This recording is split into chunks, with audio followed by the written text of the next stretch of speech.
bought it at age 16.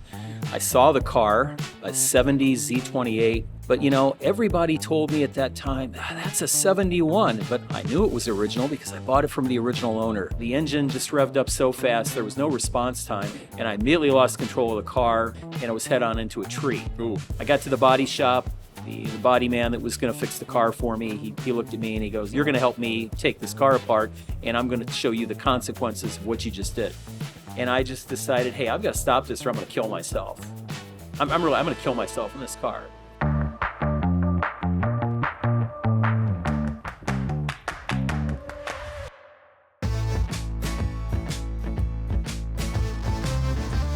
Well, Phil, welcome.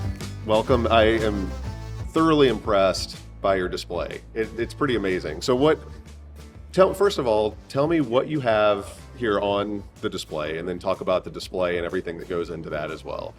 Well, what you really have here on display is a life's journey. It's the pinnacle of the accomplishment of a young kid who really messed up young and salvaged the whole stinking mess and then turned it into a passion, a hobby, became an author and a historian, all from that car. It was the beginning. It was my first car. I bought it. From that car. I bought it at age 16. I saw the car, a 70 Z28 Rally Sport with the COPO 9796 package on it, the aerodynamic package that homologated that for SCCA Trans Am racing, so Chevrolet could use the spoilers on the racing cars for downforce and aerodynamic control at speed. But everybody told me at that time, that's a 71, but I knew it was original because I bought it from the original owner, 10 years to the day he bought it. And it really lit a passion for me that allowed me to explore not only the history of that car, it taught me how to restore cars, and then taught me the necessity of getting the history right for everything. Because everything counts on getting the history right, getting that right for not only the narrative, supporting that narrative, but being able to communicate that in a way that's meaningful to other people and tell that story that builds enthusiasm for the hobby itself. Now, when you saw that car when you were 16, did you know all the COPO, the stuff that you know now? Like, did you recognize all those parts to it? Did you know that history then? Not at all. You just saw it and thought it was a hot car? I was dumber than a doornail. I mean, I didn't know the difference between a starter and an alternator. I just knew that I liked the car. I saw it on the way to my driver's license examination. My dad's driving me there, and we passed this car along the side of the road, and I pointed at the car and I said, "Dad, I'm going to buy that car." And he just kind of smirked and laughed at me. He says, "You got to get a driver's license first." And I started stopping and I started leaving messages on the car, and I started knocking on the door, and the guy was an Ohio State trooper, and I could never get a hold of him because he was either asleep or he wasn't home because he was working. And as a result, I kind of almost gave up. And then about 90 days later, a full 3 months, I get a call, and my mom answers it, and she says, "It's for you." And said, "Who is it?" She goes, "I'm not sure. Sounds official." So he hands the phone to me and he says, "Mr. Borris, Philip Borris?" And I said, "Yes." He goes, "This is Sergeant Mozakowski of the Ohio State Patrol." And I go, "Oh my God, what did I do wrong? I don't even have my license yet. What did I do wrong? What did I do wrong? Did I do something wrong?" He goes, No. He says, You've been leaving messages on my door." "Oh yeah, you're the guy with the 70 Camaro." He goes, "Yeah." He goes, I think I might be interested in talking to you about selling the car." And we arranged a date, and he met me there in his full trooper uniform, and we went for a drive. He drove first, and then I drove, and it was a spirited drive. I will only say that. And if you should interview Sergeant Mozakowski, I will let him relay that part of the story if he wants to, because he swore me to secrecy. He was probably showing you what it could do. No. But that was against... Well, I will say that. Give me a hint. He let me find out what the car would do. Got it. When I've got a guy sitting next to me in full state trooper uniform. Got it. Now, did you have your license yet? Oh yeah. Okay, so you had it by this time. I had my license. Okay. And well, that's good at least. It sends shivers up my spine to this day. But, I think that's a story that Sergeant Mozakowski needs to tell you. Got it. And I'm sure Got it. being retired in this many years, I'm sure he might tell you, he might not. Yeah. Even if he doesn't, we can probably fill in the blanks in our mind. Yeah. You probably Okay. could, but I know him quite well, and I don't want to irritate him. He's a good man. Okay. So at that point, after that drive, did you know that this was? Oh, you already knew you wanted it. I knew before I took the drive that I wanted the car, and I've always been interested in history, so I had a significant military relic collection from World War II. Okay. And I sold that military relic collection, and I sold my Harley Davidson, and I sold my telescope and everything else I could sell in order to get the money to buy the car. And I took delivery on the car 10 years after Joe bought it originally. And Joe was meticulous about the paperwork. He kept every receipt on the car right down to the first oil change. So he kept every receipt. Yes. Wow. I have an extensive book of receipts here on display with the car. So what kind of condition was the car in? Really good. It was Okay. it was good. It was good condition. It had had some paint work in the mid 1970s around the quarter panels. These Camaros are prone to rusting around the quarters, so there was some body filler in it. But mostly original as is. One engine rebuild in 1977 due to some high speed Gymkhana type rally around the cones where. Joe had taken it, and it was a little low on oil, and he scored number eight piston on the sidewall on the cylinder. So instead of doing anything, just trying to patch it up, he just had the engine rebuilt. And the guy that rebuilt the engine balanced and blueprinted it in the process. And it turned a standard LT1, which is a pretty fast engine, into a really, really fast engine at that point. And I found that out the hard way in 1981. What happened then? Well, I was showing off for some people and pulled out of a service station, and I revved it up and I dropped the clutch. And the way an LT1 winds up, the camshaft profile is significantly different than a 302. A 302 has a lot of power in the top end, and LT1 has that kind of power throughout the RPM range. And I immediately lost control of the car. I had two choices. I could either go head on into somebody on the other lane, or I could hit a house, or I could try to skinny through someone's front yard and kind of survive it. Well, the engine just revved up so fast, there was no response time. I couldn't even get off the throttle in order to get on the brake, and it was head on into a tree. Ooh. Now, fortunately, I wasn't going that fast, but it was just a kind of dumb mistake that a 17-year-old kid will make that will, in my case, change his life. So what happened with the car? Was it pretty well wrapped around, or was it New just some fender, minor? Okay. new header panel, new urethane front end, new grills, of course, replacement radiator. Basically took the front end out on the driver's side. My dad told me on the way to see the car in the wrecker, and then my mom and dad told me on the way to court, juvenile court, son, you've got a lot of sour music. Enjoy the taste. Let this be a lesson to you. And it really was. I got to the body shop. The body man that was going to fix the car for me, he looked at me and he goes, "You don't know very much about cars, do you?" And I said, "No, not really, but you know how to wreck them, don't you?" And I said, "Yeah." And he goes, "Okay." He goes, "Well, I'm going to teach you a few things. See that trim panel on the door? Here's a screwdriver. Take it off. Bag and tag the screws. When you're done with that, I got more work for you." So I get to work on the car. He goes, "Yeah. That's part of the deal. That's why I gave you such a good deal. You're going to help me take this car apart, and I'm going to show you the consequences of what you just did."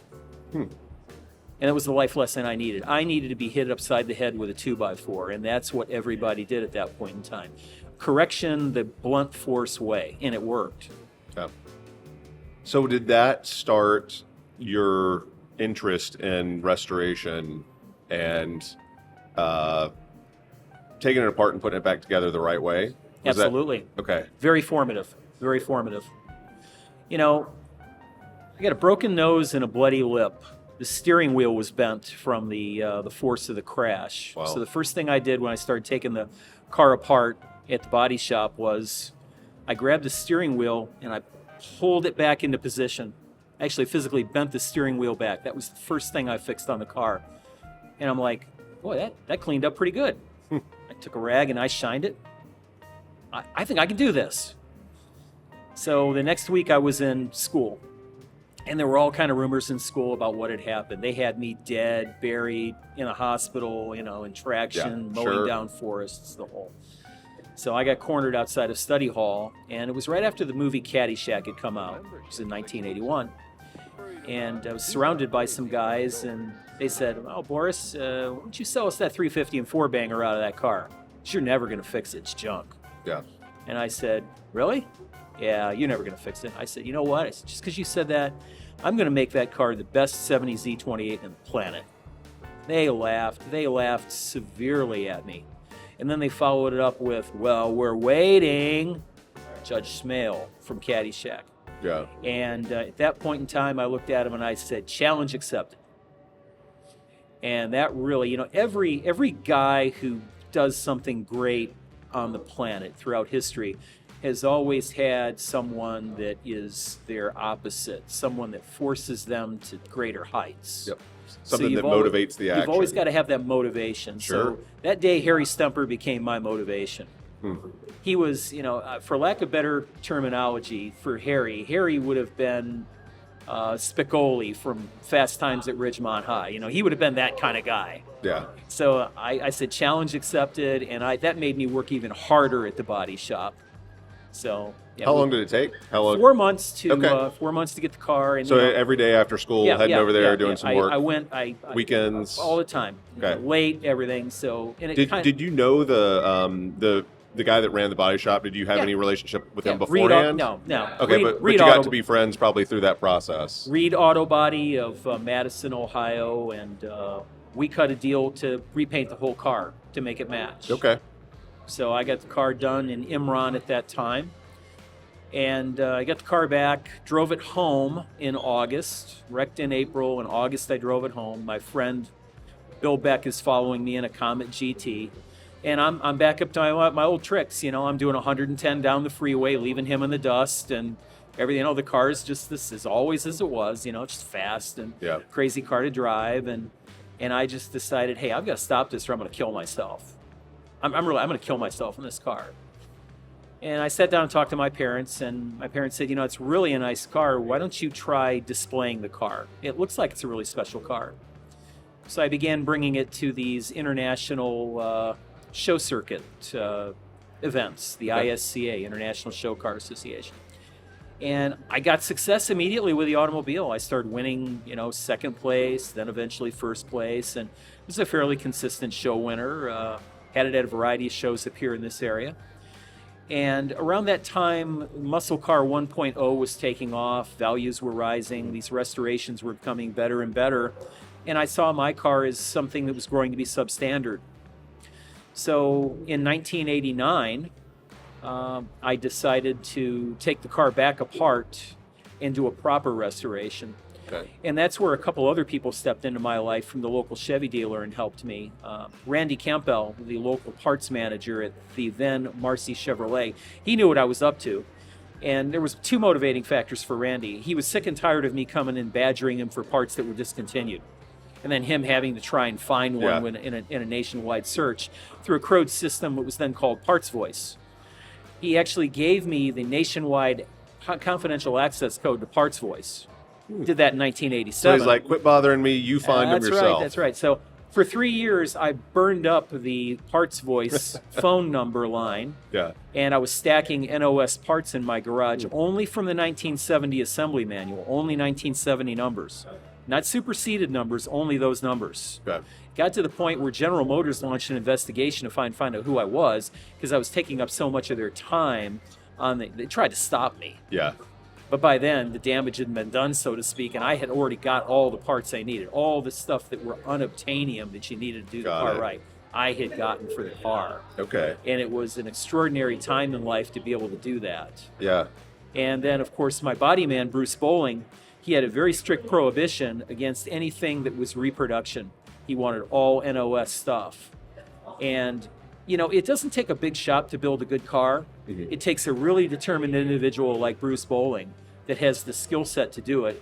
And this car was functionally done in a one-car garage, actually a 1.5 car. Okay. Just took the time. He did it right. Chevrolet trained body man, got all the spot weld marks, was able to reproduce all of those from the factory. Just that deliberate dedication to getting all the details right is what makes Bruce Bowling special as a body man, and he really carried it out. This car is his signature achievement as far as the body and the paint. So you've worked with other people to help get the body where it needs to be. Did you do all the Everything nut, else. bolt, Everything else. take apart, put Everything back together? else. Okay. Everything else. Okay. The headliner, the interior, put that all back in. The interior in the car is just about all original. The only thing that I replaced from the interior was the dash pad. I put a brand new NOS dash pad in it. Okay. But everything else, the headliner, of course, was replaced, the carpet, but everything is seat covers, everything's original in the car. So, it has that original feel when you get in it. You can feel reproduction upholstery and you can feel original upholstery. Yeah. Original upholstery has a smell that permeates the interior that you just don't get with reproduction upholstery. So the car smells right. It's an olfactory sensation when you're around a car like this. The interior has the correct smell. Vinyl ages in a certain way that has an olfactory effect that you can detect. If you run the right fuel in the car, like 110 leaded, then the car cools correctly, the engine cools correctly. You get the right smell with the back of the car. It's authentic. Modern fuels in a car like this will make the car overheat. It'll make it run hot. So I tend to run a blended set of fuels in my other cars. In this car, I run straight 110 ethyl leaded fuel in it because it just runs right. It smells right. Where do you even get that these days? Yeah, various fuel stations sell 110. So you just find specialty stations. 110 off-road only usage, and of course I don't drive the car. It is essentially off-road. Got it. So, but it smells right. It runs correctly. Fuel is a very important part of the preservation of your automobile. Sure. It's what you put in it, just like food for the human body. Got it. So now you said that this was a Z28 COPO. It was a COPO? Yes. Or it is a COPO? It is. So it is a COPO. What's the unique? What is this car? What makes this car a COPO? What was the unique? And tell us a little bit about what that is. What COPO is? Just for people that are watching this, they're like, "Wow, that looks cool. I want to find out some more information. I don't know anything about this." The Central Office Production Order Program was originally developed in the late 1950s by Chevrolet to supply a variety of vendors, whether it was cities, states, government, military, with fleet orders. COPO means Central Office Production Order, Fleet and Special Order. It can be known by two different terminologies. FS&O, Fleet and Special Order, or Central Office Production Order. Okay. Anything from a tow truck to an El Camino used to chase U-2 spy planes, those would be COPOs. So anything that needed like a police special cars paint color would be or COPOs. some Exactly. extra part that Exactly. wasn't a standard option. Exactly. Got it. Okay. So for 1969, you had the 427 COPO program. In 1970, for SCCA Trans Am racing, the Jim Hall Chaparral Trans Am racing team, they had 3 cars. The Chaparral stable, 1, 2, and 3. These cars were there to win on Sunday, sell on Monday in the SCCA Trans Am series. Penske, of course, went on to AMC. And the racing team for Chevrolet that year noticed that the Camaros, with the short spoiler that's normally associated on the back of the Z28, actually became an ill-handling beast on the track. Okay. The rear end became very loose at about 120 miles an hour, very hard to control. The Firebird Trans Am, however, had a different spoiler on the back. They had gone with a high spoiler. And it became very clear to Chevrolet that they needed to steal the Pontiac center section, their quote, not mine, and develop some end caps. So they contacted vendor A.O. Smith. They got permission from Pontiac to take their so-called trick spoiler off the back. I know this because I talked to Vince Piggins back in the 80s about this program, got all the inside track on that.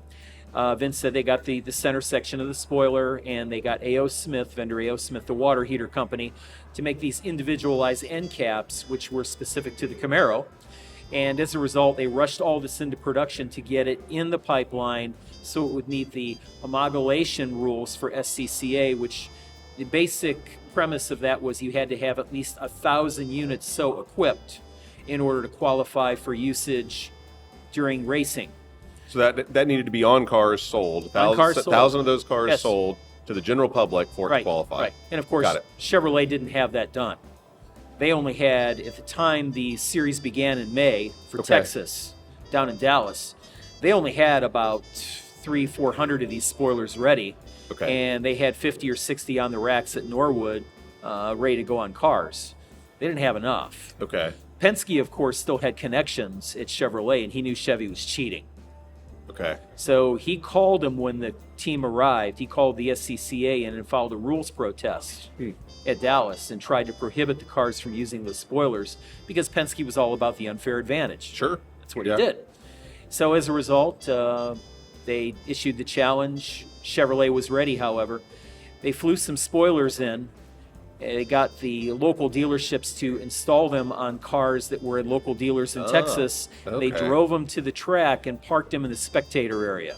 So when Chevrolet team was approached and said, hey, we understand these spoilers they do not meet the modulation quantity requirements, they said, oh yeah, it does. We have plenty of these in circuit. They're all over the place. They're in the pipeline. They're out on customers' cars. And just to make a quick interruption, since we see it coming around right now, so you're saying when you say the center section, the part on the trunk lid, that's Pontiac. Basically, that's right off a Trans Am. Yep. And then the end caps, which have a different sort of forward slope Those are Camaro. rather than a smoothed in look on the Trans Am. Those were the custom-made pieces. That's right. That blended That's right. it in and made That's it right. Camaro. And it became RPO D80 in 1971. Okay. So they take these spoilers, they put some on, put them in the parking lot, And then like, they're everywhere. They took the SCCA officials out in the parking lot and said, here it is. Okay. Penske threw a fit Yeah. because he knew what they had just done.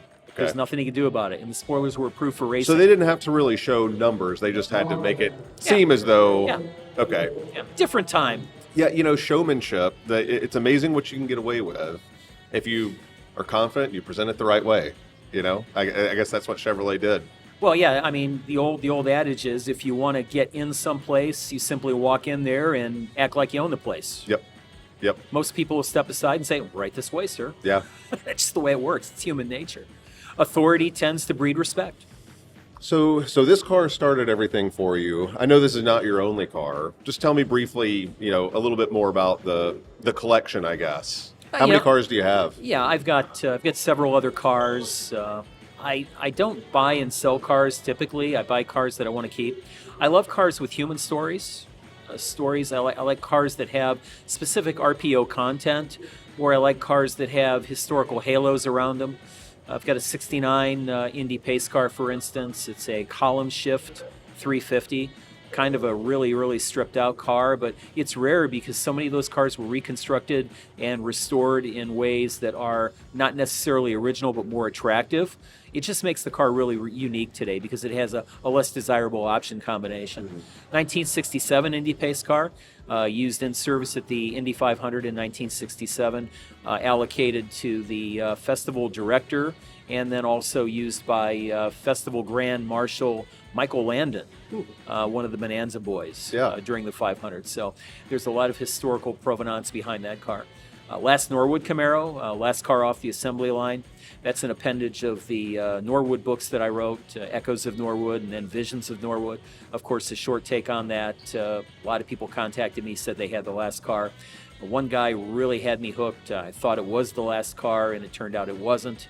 And then the car hooked me, and it was the reverse. And then I set out and I found the car, and I did find it. And we have shot some material around that last car, and we have a whole video that we'll put together, and we'll go ahead and link to that video in the description so that if people want to learn more about that last Norwood Camaro, and Norwood being the plant where the Camaro started, the first Camaro ever rolled off the line at the Norwood plant. We'll put that link in the description, put it somewhere in the video frame where people can see a little bit more about that special car, because that, like you said, that's a whole story within of itself. Absolutely. Yeah. Yes. And of course, my mother's 1982 Indianapolis pace car, which we just bought it because it was a neat car. It turned out to be a four-wheel disc brake car. Very rare. Still in the collection. My wife's maroon 82 Camaro, which was her first Camaro when she was a younger lady. So very interesting times to have these cars. Later I bought her a 93 pace car too.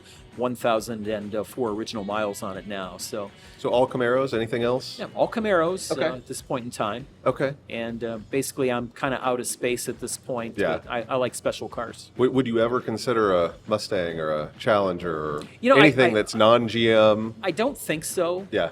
Simply because I like to focus on one area where, okay. You want to take a deep dive Yeah. into narrow trench deep dive Well, rather than wide trench shallow. A narrow trench deep dive would be my friends that are here today at this event with their L78s. The average collector focuses on one body style or specifically 1 year, and they'll have multiples of 1 years. I have multiples of what I call the pre-bankruptcy Camaros. I have one of all the early gens. Got it. And I have multiples of the third gen. And you mean the pre-GM bankruptcy of 2008? Yes, 2010. 2010, okay. Yes, Got it. yes. And because that was the actual F platform. The cars that came later were built on the Zeta platform and then on the Alpha platform. It's F in name only. Yeah. Those are all Cadillac. Got it. Cadillac-based cars. Just to return real quickly, I realized that we transitioned over and I asked you about the rest of your cars, and I appreciate you sharing that.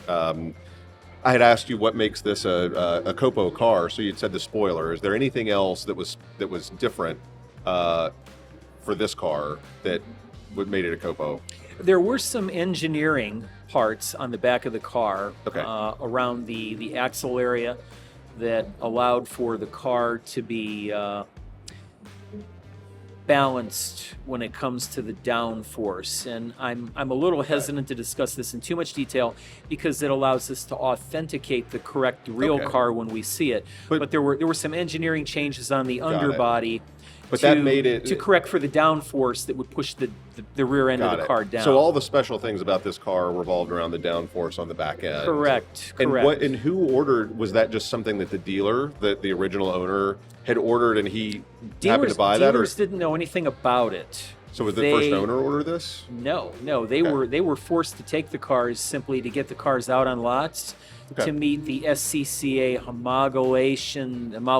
Got it. They So, wanted to okay. make sure that the cars were out there. So you ordered a 70 Z28, they would ship you one with a high spoiler because they wanted to get the cars out there in numbers. So it might come with a high spoiler or it might not, depending on when you ordered it or how many they had at the factory. Right. They were just sticking them on when they had them. That's exactly it. I see. And the dealers this didn't one know was just anything one of about the it. lucky cars that got Dealers one. didn't know about it. Okay.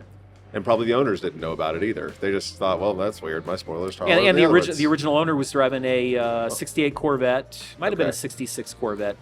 My memory may not serve me well on that. But he's driving a big block Corvette. Yeah. He drove past the dealership, saw the 70 Camaro. He stopped, turned around, drove the Corvette back. He asked to drive the Camaro, and he traded the Corvette on the spot and drove out in the Camaro. Wow. And that's how the state trooper came to be the owner of the car on July 20th, 1970. Okay. All right. I mean, Camaros in general are more functional in terms of practicality than a Corvette. So, if you can get all the same spice, I guess, for lack of a better term, from a Camaro, and you got a back seat, and you've got some more practicality to it, why not? Why not? And it's a really good looking car. Really good looking car. Well, can we go look at it? Sure. Before we go though, is there anything else you want to talk about here? No, it's Okay. it's I know this is a huge part of your life. yeah. and I could go on for hours about this car, and I know Well- we don't want to dive very deep into the technical stuff. But that's the reason I really didn't want to jump into. I authenticate these cars for people that think they have them, Mhm. and if you give away too much of the inside information, then clones Sure. start getting made. Yeah. So I'd rather Understood. kind of control that so that doesn't happen. Well, But there are ways to identify the real thing. Well, I know you have a very deep love for the car community.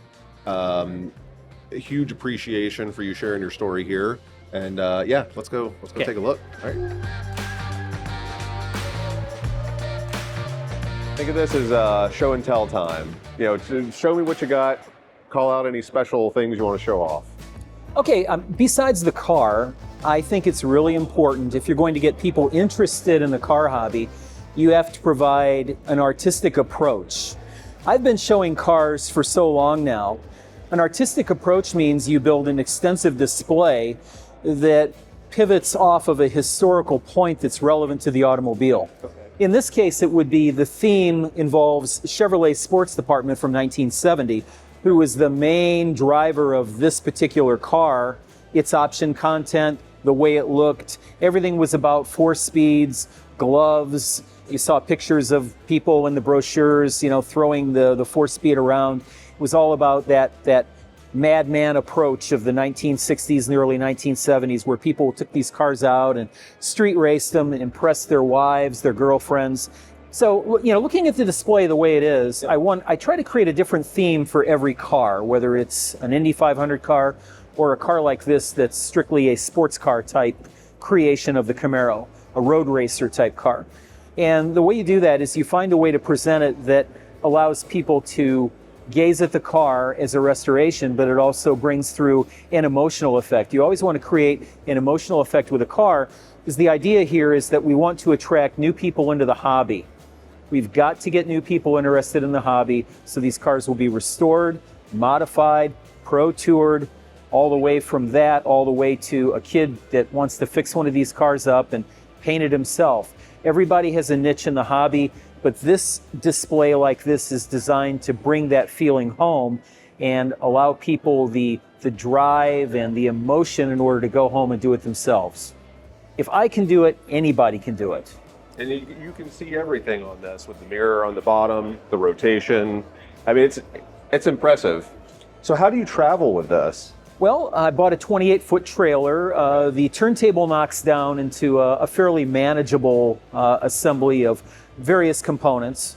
There's a center drive disc, 1/3 horse DC motor. There's a small tie-gear transmission underneath there that moderates the speed. I have a speed controller. This speed right now is set at about 15. It'll go up to 100, so that tells you how fast this could actually turn if I wanted to tear it apart literally. Yeah, if you want to shoot parts everywhere. Yeah, right. But this becomes a way in a crowd area here. When this show fills up and you have a lot of space limitations and a lot of human capital in the area, you're going to want to be able to present the car in a way in this venue to where if a person stands in one spot, they can see the whole car just by staying there.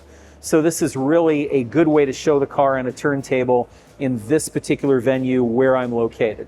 So it does work well, and it provides that eye candy approach that the International Show Car Association is well known for. The best show cars on planet Earth. The authentic neon sign, period correct from General Motors. And then, some other things that I do. I try to hide Easter eggs in the displays. The sign over here that talks about the car pays tribute not only to everyone who was involved in the car at the time it was formative for me, for the period of time when I restored it and drove it on the street, but it's my family, my body man, my good friends. They're all illustrated in the picture at the top. And it was a takeoff of two different blended ads that GM used. Okay. They used the separate the men from the toys ad, and then they used all the people in the brochure that were actually used in the sales brochure with the car. And I can show you that over here. So here's the sales brochure ad. And what I did was I cropped all these people out. I changed the faces, and then I put my face and my wife's face there along with the jacket. And I replaced the green car with the orange car. And I created a takeoff on the toys narrative, which was used in 1970. And an LED light box. Do you have a replica of that jacket? That Actually, would be pretty cool. The jacket's in the car. Oh, we can talk about that, along with my actual Hurst Swifter shifter glove that I used when I was a kid. Because, that chrome ball, you got to keep a good grip on it when you're throwing shifts, right? There's my jacket when I was a kid. There's my shifter glove. I've always been a person who's very interested in getting it right from an authenticity standpoint. And, part of this artistry that we have here is not only putting the car up on a display, but also lighting the key parts of the interior so that you don't get what I call high-intensity shadows. In an arena-type environment here, you'll get high-intensity shadows to where the car glows, but all of your detail in your darker areas kind of gets diminished by the ambient lighting. It just right all run together. So lights that accent the engine compartment are installed, lights in the interior are installed, lights in the trunk are installed in order to highlight those key areas that people need to see in order to make that critical emotional impact. So that's what you want to do. You want to get people interested in the hobby so they'll actually continue this hobby after all of us are gone. That's ultimately what I want to give back to the hobby here today. Now, is this 4-speed, 5-speed? Four-speed. Okay. It's 4-speed Muncie M21 with a Hurst Competition Plus shifter. All of that is factory installed. General Motors had an agreement with Hurst to install these shifters at the factory on their Muncie transmissions. 5-speeds didn't really become a thing until much later, right? 1983 with the HO package on the Z28. Okay, got it. That was the first appearance speeds. of a factory 5-speed. Yep. Got it. Okay. Well, it's beautiful. And so every interior is all original, you said? Yes, except for the dash pad. Okay, and that's the headliner right. Yeah, and the that's carpet. Right. Okay, got it. Beautiful, beautiful, beautiful. So this was the fender that took the worst of it, or was it that Driver's side Driver's fender. side? Driver's Okay. side fender, yeah. Well, you would never know it. Really, really beautiful. That's great. You can even see, in the mirror when you look through this way, you can see reflection.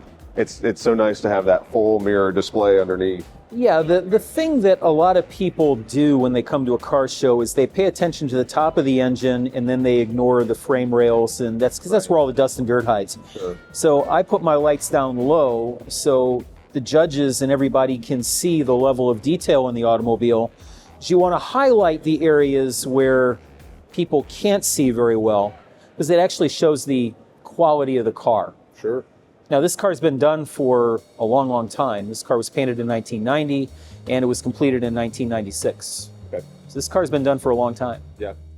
Do you the lighting that you have in? Do you hardwire that in, or is it all battery operated? Hardwired. Okay. It's hardwired electric, and it runs off the umbilical. It's fed by the turntable mechanism itself. So in terms of show judging, things like that, they're not going to take any points off because you've added something that helps them see more. Not at all. Not at all. The ISCA provides additional incentive to do that.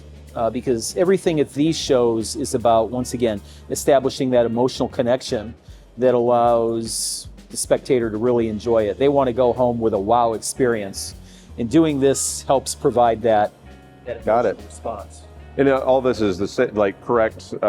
When you had it repainted after that accident, is this all the original lacquer style paint? Absolutely not. Yeah. Lacquer will only last about 7 or 8 years. Okay, so what kind of paint technology? This is do you have? Deltron now. Okay. Base coat, clear coat, Deltron. Okay. But my body man, once again, Bruce, he knows how to work Deltron in a way that it kind of looks like the old lacquer jobs on a good day. Okay. And I've actually had people at this very show decades ago argue with me, telling me that's resin lacquer. Body men argued with me and said this was resin lacquer. That's how good we got it. So that warms my heart. What's the provision there for? This would be at a show judged in a class where repaint and different paint technology would be allowed. Wouldn't detract from the cars. Restored. Got it. Okay. Restored So in a allows restored, for- you don't have to use the exact same paint or things that you just can't get anymore. You can use Restored modern. allows for modern paint technology. Of course, lacquer usage is very prohibited now, except in certain specialty situations that due environmental? to environmental controls, yes, related to lacquer. Got it. How about parts? Hoses, belts, things like that. In terms of a judging setting. Less tight here, more tight at another venue where they focus more on accuracy and things like that. But when you get into the realm of accuracy, then you get into that realm of subjectivity. Sure. It's very subjective. When I restore a car, I don't rely on other people. I do my own research. I'm very diligent about the research that I do. And I don't do anything unless it's absolutely right and I know it's right and it's defendable. Okay. So everything on this car was done correct, right down to the February 1970 dated NOS front rotors on this car. The NOS brake shoes on the back with the right numbers for 1970. And the reason that I could do all that, and I was blessed to be able to do all that, is because this was one of the first restorations that were completed and NOS parts were still available. It's critical parts. Once that market dried up, you're left with very few options.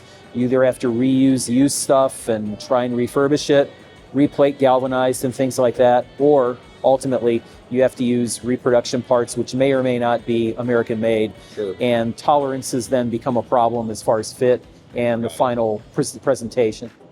Well, this is impressive, Phil. Your commitment is second to none. Appreciate you sharing with us.